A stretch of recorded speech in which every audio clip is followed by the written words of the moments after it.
mesdames et messieurs du groupe Idoration fortement et d'accueillir avec chaleureusement les candidats.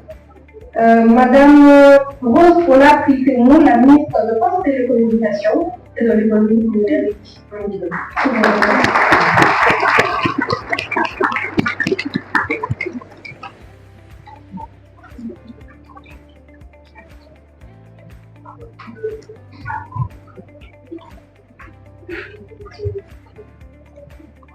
Bonjour à tous, à toutes.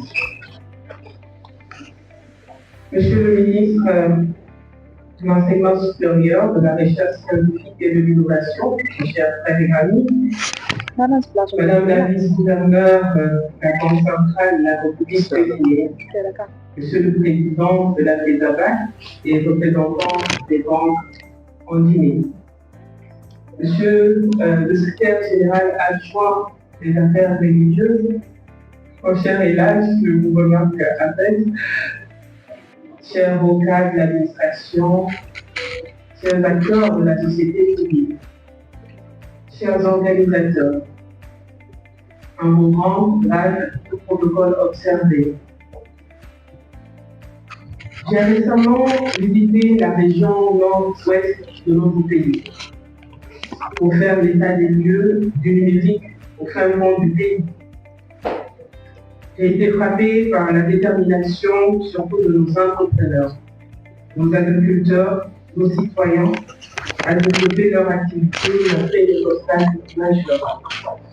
Ce voyage m'a rappelé une vérité fondamentale. En Guinée, tout comme dans de nombreuses nations africaines, il y a une barrière presque invisible, mais bien réelle qui empêche des milliers de nos compatriotes de libérer leur plein potentiel. Cette barrière, c'est bien l'exclusion financière. Alors que les agriculteurs, par exemple, nourrissent la nation, ils sont eux-mêmes privés d'accès. Nombreux sont privés d'accès à des services financiers de base. Cette réalité renforce ma conviction pour transformer notre économie, pour faire de la Guinée un acteur incontournable du développement numérique en Afrique. Nous devons lever ces barrières et garantir que chaque Guinéen, qu'il vive à Conakry ou dans les zones les plus reculées, puisse bénéficier des avancées de la FinTech. Aujourd'hui, c'est de cette révolution numérique, de cette inclusion que nous allons parler. Et durant ces 2 prochains jours. Une révolution qui, je le crois fermement, est la clé de notre avenir commun. Je tiens à féliciter chaleureusement les organisateurs, les Guinéens engagés, déterminés, pour la vision audacieuse qui a permis la tenue de cette seconde édition de la Guinée FinTech Week. C'est une initiative pionnière, un symbole de notre engagement à bâtir une Guinée où l'inclusion financière n'est pas un privilège, mais un droit fondamental.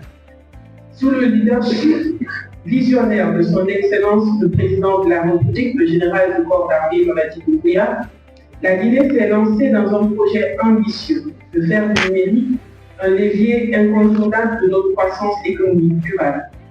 Ce plan s'inscrit dans l'agenda national Simon 2040 et vise à transformer notre économie grâce à une infrastructure numérique robuste, une régulation moderne et une large inclusion de nos populations.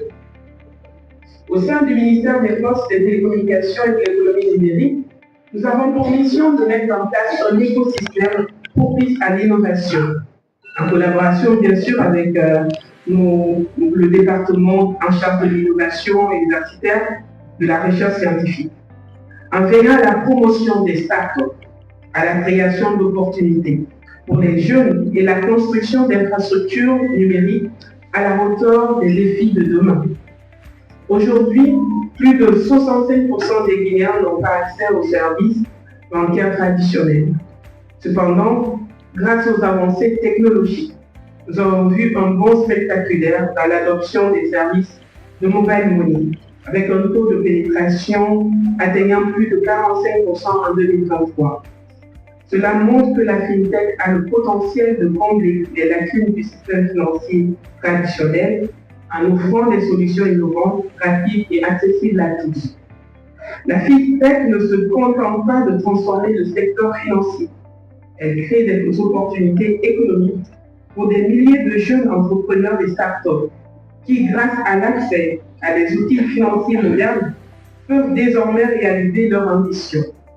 C'est pourquoi nous travaillons à la mise en place d'un cadre réglementaire transparent, attractif et sécurisé, avec des institutions fortes pour encourager l'innovation et attirer des investissements. Un des piliers de notre stratégie est l'investissement massif dans la formation aux compétences numériques. Nous avons déjà lancé des programmes à travers l'Agence nationale du service universel des télécommunications et du numérique, dont le AirCon, le Grand Prix de l'Ansitel, qui a permis de former des centaines de jeunes dans divers pays des métiers du numérique, du développement d'applications à la cybersécurité. Nous avons également initié la création de 7 hubs numériques à travers le pays. Ces hubs numériques servent de centre d'apprentissage, de collaboration et d'innovation, offrant aux jeunes entrepreneurs les outils nécessaires pour transformer leurs idées en projets concrets. La base de cette transformation réside dans des infrastructures solides. La Guinée a déjà investi dans la modernisation de son réseau national de fibre optique, qui couvre aujourd'hui plus de 4500 km à travers le pays, reliant 33 préfectures. Nous avons également signé des accords avec nos pays voisins, y compris la Côte d'Ivoire pour les interconnexions transfrontalières. Ces infrastructures constituent la volonté véritable de notre économie numérique et permettront la colonne vertébrale de notre économie numérique et permettront de soutenir la croissance des services fintech en assurant une connectivité de qualité, rapide, fiable et surtout abordable. Notre ministère, avec le soutien de la Banque mondiale à travers le projet RAPID, a initié plusieurs réformes et programmes qui visent à renforcer l'inclusion financière.